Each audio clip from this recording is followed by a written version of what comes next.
Bueno, esta es la estación Plaza de Armas.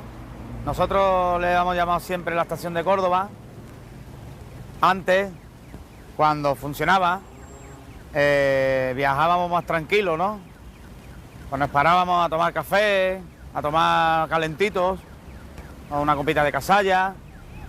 Cuando te venías a dar cuenta, te faltaba un crío y estaba en un kiosco ahí mirando las chuches, ¿no? Garrotas de caramelo.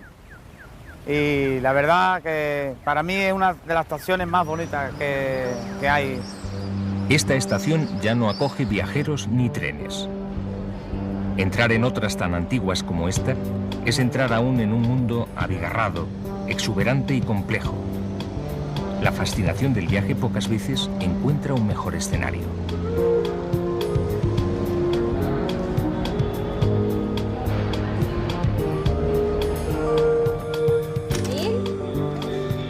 Y dos. Algo ha cambiado. Los vestíbulos, salas de espera de nuestros días, están llenos de miradas que ya no buscan familiares que llegan. Hojean paneles de salidas y releen lecturas en la aburrida espera. Habitual espacio de encuentros y despedidas, cada vez menos, está ahora ocupado por ociosos paseantes entre las siempre inevitables maletas.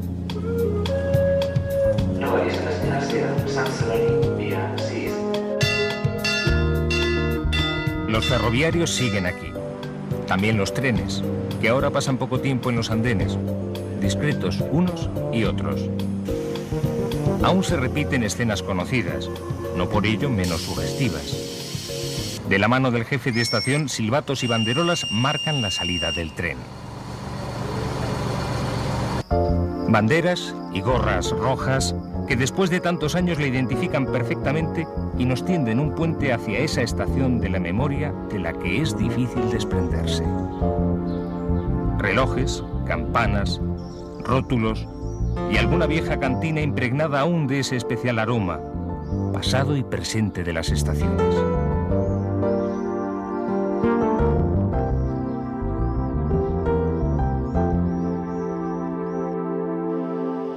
Los trenes, legítimos dueños, solo ocupan parte de las estaciones. Andenes con personajes habituales, mil gestos y detalles, son partes de un mundo con personalidad propia. La estación surge como necesidad, sin un modelo a seguir. Simplemente es un punto de parada de los trenes. Las únicas exigencias para su construcción son las que plantea la locomotora: altura y ventilación. La primitiva estación es una sencilla estructura metálica, alta y abierta, apoyada sobre pilares de madera o hierro. Comienza a definirse un modelo: edificios longitudinales con pequeñas piezas que tienen acceso al andén, el vestíbulo y las taquillas, la sala de espera o la oficina del jefe de estación. El aumento de trenes y viajeros la hace más compleja. Pasa a tener dos espacios, uno cubierto pero ventilado para los trenes y otro cerrado, paralelo a las vías, para los viajeros. La evolución es muy rápida y en pocos años estas modestas casas de trenes, llamadas al principio embarcaderos, se transforman en atractivas casas de viajeros.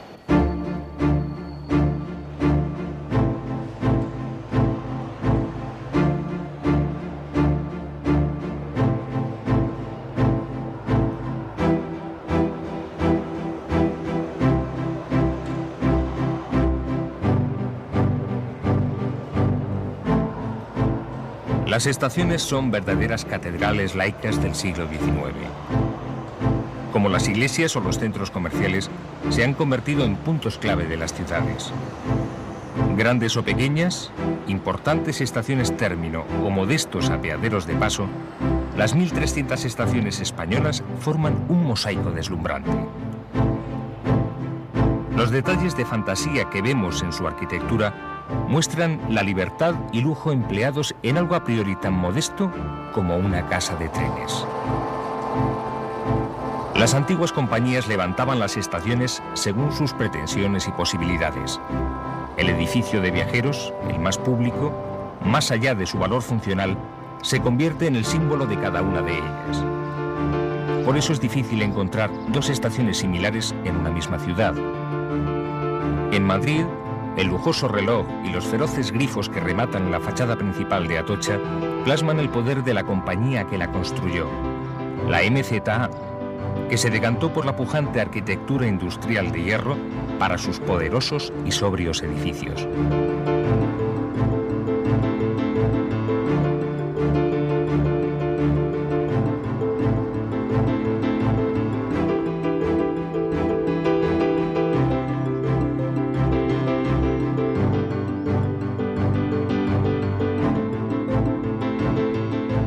Por otro lado, en la de Príncipe Pío, que perteneció a la Compañía del Norte, el nuevo edificio de salidas, levantado hacia 1930, es de un estilo pseudobarroco. Mientras que la primera construcción, de finales del 19, es de gusto afrancesado, con fachadas longitudinales adornadas con arcos y rematadas por mansardas. Un estilo que definió los inmuebles de esta compañía.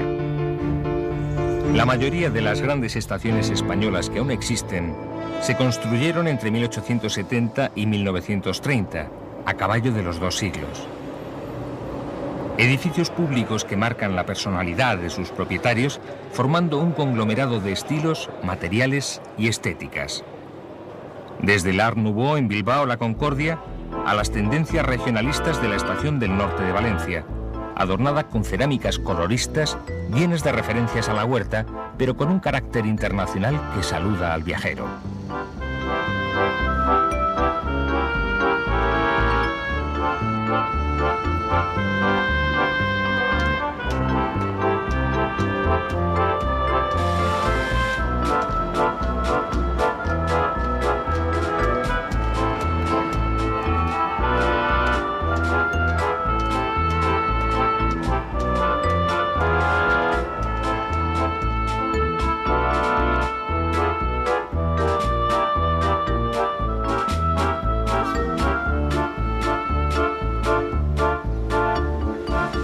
Madrid Atocha, Huelva o Aranjuez son ejemplos de las edificaciones de la MZA. Príncipe Pío, Valladolid Campo Grande o San Sebastián, de la Compañía del Norte. La tercera gran empresa ferroviaria, la Compañía de Ferrocarriles Andaluces, buscando un estilo propio que la identificara, llenó el sur español de influencias árabes, como el soberbio palacete Neumudéjar que es la estación de Jerez de la Frontera. Una escuela que llegó a su máxima expresión en la estación de Plaza de Armas, de Sevilla, perteneciente a su competidora, MZA, donde se suponen influencias de la Alhambra e incluso de la mezquita de Tánger.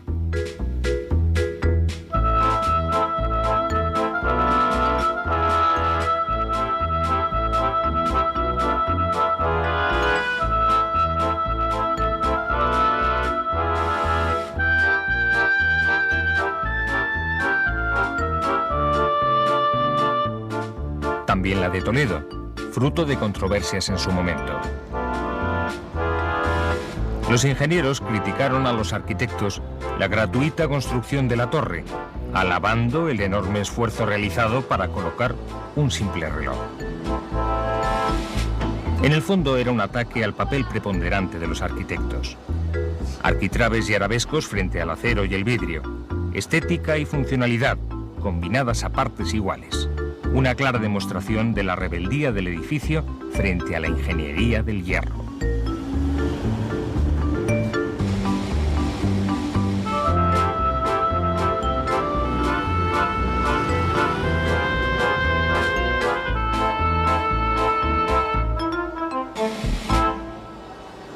Para completar su singularidad, Alfonso XIII hizo construir una capilla. Algo que luego se repetiría en la dictadura del general Franco con Príncipe Pío, donde el salón de autoridades derivó a funciones religiosas. Los dos únicos ejemplos de estaciones confesionales.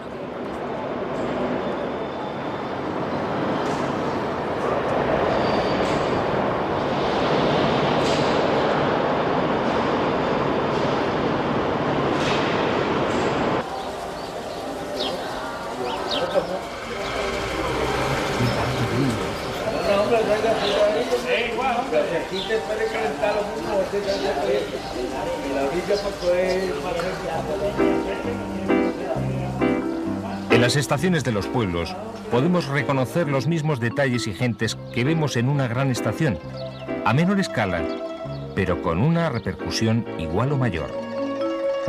La estación no está en el centro de la localidad, sino a la salida, a veces a cierta distancia, pero nunca aislada. Inevitablemente, se convierte en uno de los vértices del pueblo. El camino a la estación es territorio para taxis, regresos y encuentros, o simplemente uno de los paseos clásicos para los habitantes del lugar. Antes de inaugurarse la estación del ferrocarril solo existía Canfranc, lo que es Canfranc, pueblo actual que llamamos. Está a 4 kilómetros de aquí en Canfranc estación. Y cuando se inauguró la estación, aparte de la estación, se hicieron unos pabellones hechos por el Estado, donde vivían todos los empleados de ferrocarril, de aduanas. El Hotel Internacional en aquellos años era de lo mejor que teníamos en Canfranc, con una sala o salón comedor, una maravilla, con un artesonado fenomenal y unas habitaciones en muy buenas condiciones, con muy buena calefacción. Y entonces el personal que venía aquí a pernoctar a Canfranc prefería este hotel a cualquiera de los que teníamos en aquellos años, hablo de los años 50, en el pueblo de Canfranc. Las estaciones de pueblo tampoco escaparon a los gustos, libertad e imaginación de sus constructores. Hay bellísimos ejemplos en la Neomudéjar de Algodor, la Modernista de Ripoll o esta afrancesada y majestuosa de Canfranc. Tras el cierre del túnel de Somport, la que fue una de las estaciones fronterizas más importantes de España, se encuentra hoy día en un estado de semiabandono.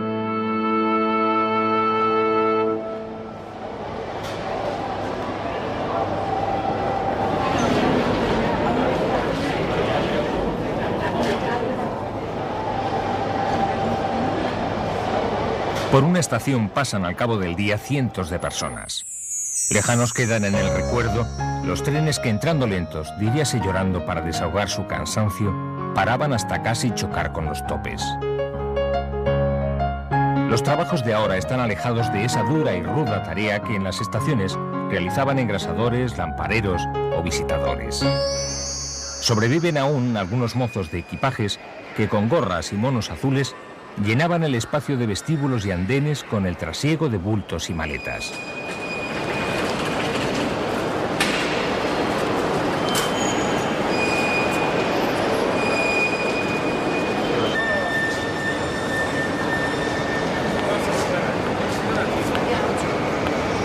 Era tan habitual que muchos de estos trabajadores vivieran en las estaciones que en muchas de ellas se construyó una segunda planta utilizada para viviendas. Los ferroviarios abandonaron las estaciones a la vez que las fábricas de la revolución industrial dejaron de acoger en ellas a los obreros. En unas y otras dejaron definido un estilo de vida.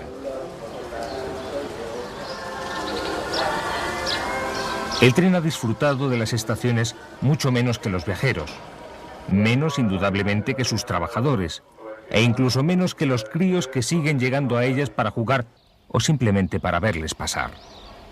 ¿Quiénes son los dueños de la estación? ¿Trenes? ¿Viajeros?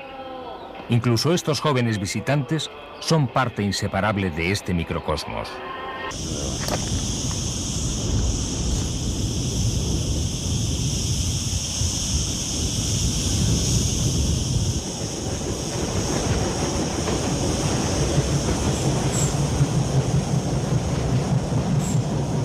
La forma más modesta y austera de estación es el apeadero. La más compleja y singular la representan las situadas en los grandes nudos ferroviarios. En su entorno surgen poblaciones desarrolladas por y para el ferrocarril. Miranda de Ebro, Alcázar de San Juan, como antes Venta de Baños y Medina del Campo, son nombres inseparablemente asociados al tren. Tanto Miranda como Alcázar tienen dos edificios de viajeros, uno que conecta el ferrocarril con el pueblo, mientras que el otro divide a los dos ramales de trenes que a ellas llegan, cantábricos y catalanes en Miranda, andaluces y levantinos en Alcázar. Es el esquema típico de estación de nudo ferroviario.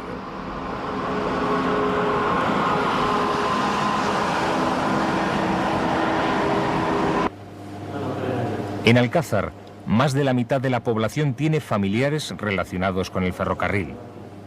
Aún funciona el hogar del ferroviario, aunque el viejo espíritu corporativo está en decadencia.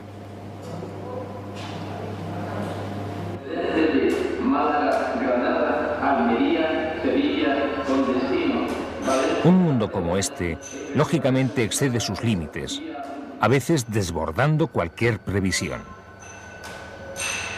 El efecto de la estación es palpable en cualquier pueblo o ciudad. Las calles próximas a ella son una extensión de este mundo.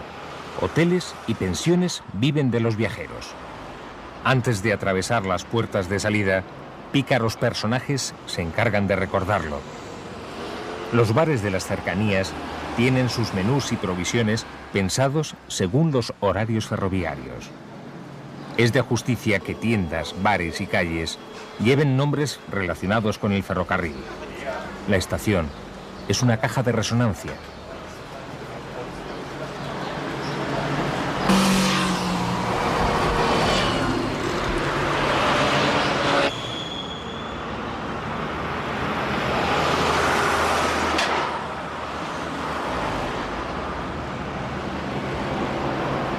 El tiempo de la monumentalidad tuvo un último eslabón en 1929, con la construcción de la tercera estación de Francia de Barcelona, en aquel momento concebida como estación modelo.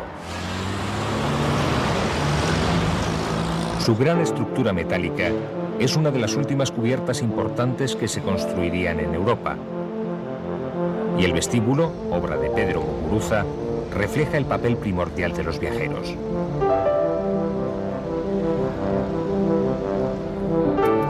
Hoy en día ha perdido gran parte del tráfico ferroviario por su carácter de estación término y alberga en sus edificaciones la Universidad Pompeu y Fabra. Nada de ello le resta encanto e importancia. A partir de entonces, las estaciones entraron en una etapa de funcionalidad alejada de planteamientos monumentales. Chamartín en Madrid y Sants en Barcelona son verdaderos complejos arquitectónicos de carácter práctico, donde las estaciones se sumergen y la luz artificial ocupa el lugar de la natural.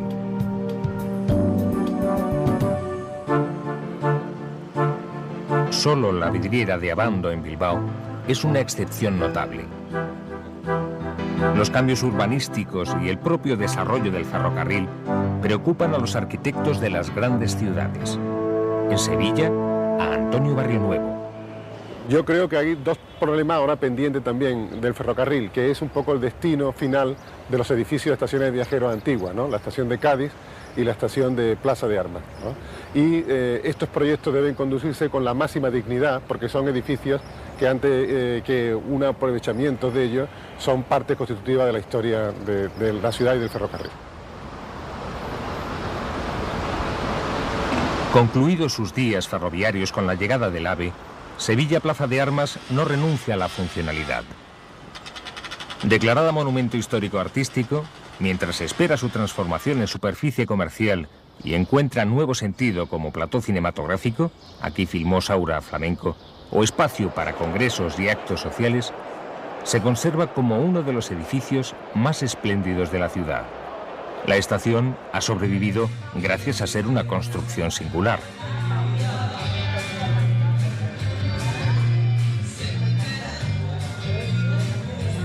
En algunos pueblos, las estaciones se han reconvertido en escuela-taller, conservatorio o bar de copas en el caso del Alfaz del Pi, que se desdobla y hace trabajo extra para rentabilizarse y sobrevivir.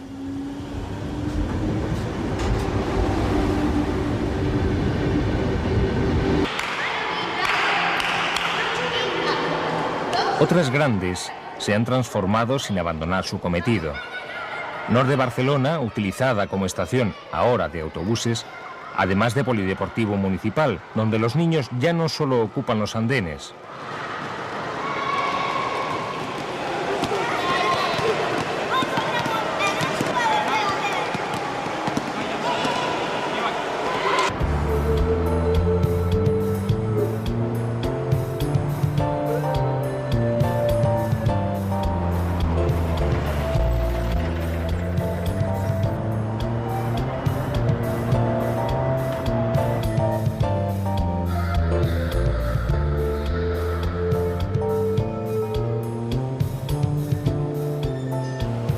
y Atocha, que aún mantiene su antiguo edificio de viajeros en uso. El AVE es de nuevo la causa de la remodelación, pero en este caso el valor simbólico de la estación queda fuera de toda duda. El proyecto se sometió a concurso y todos los participantes conservaron la vieja marquesina de hierro en sus proyectos. La estación quiere ser más acogedora que nunca. Hoy en Atocha podemos encontrarnos una exposición del más variado tema entremezclada con bares y tiendas. El jardín tropical nos proporciona una nueva versión de los grandes vestíbulos, sin problemas de agitación, carbonilla o pesados fardos. Invita al relajo para recuperar un valor otrora emblemático del tren, la comodidad, muchas veces olvidado.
Al otro extremo de Atocha queda la estación más actual, Santa Justa. Aquí en Sevilla se despejan las dudas sobre el futuro de las estaciones.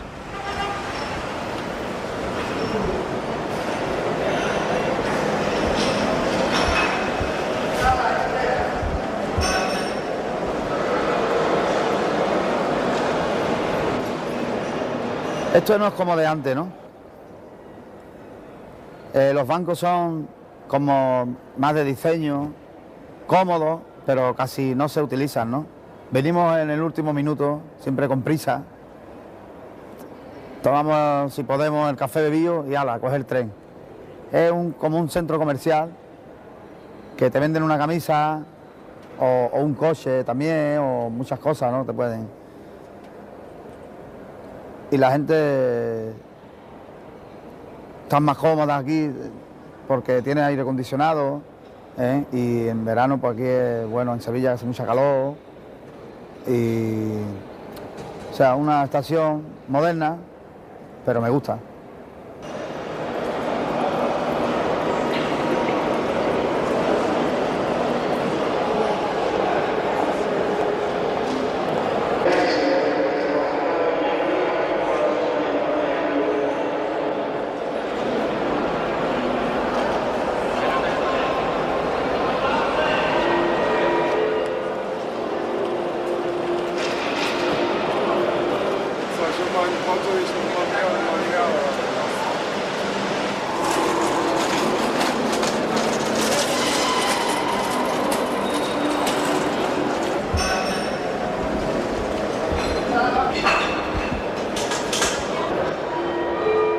Una estación como las de antes, con dos espacios diferenciados. Uno para los viajeros, con los servicios y comodidades que corresponden a un edificio de finales del siglo XX, pero también con los condicionantes derivados de la necesaria rentabilidad comercial. ¡Venga, nos vemos!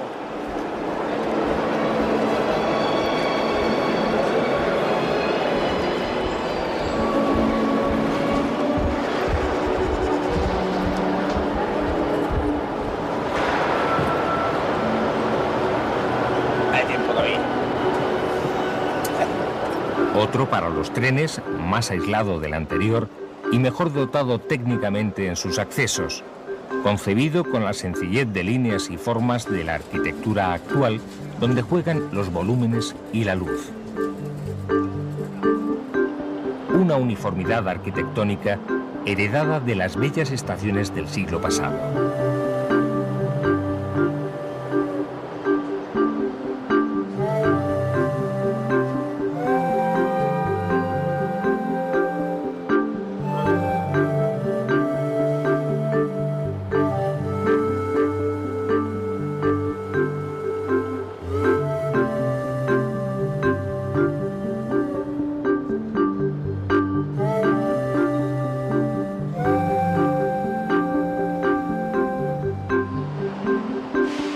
Los valores que la estación ganó desde joven se conservan intactos. El tren sigue teniendo la sensación de entrar en una casa envolvente. Es fácil comprobar que las mejores cualidades de una estación siguen en pie. Espectacularidad arquitectónica en el edificio y un crisol humano en los andenes.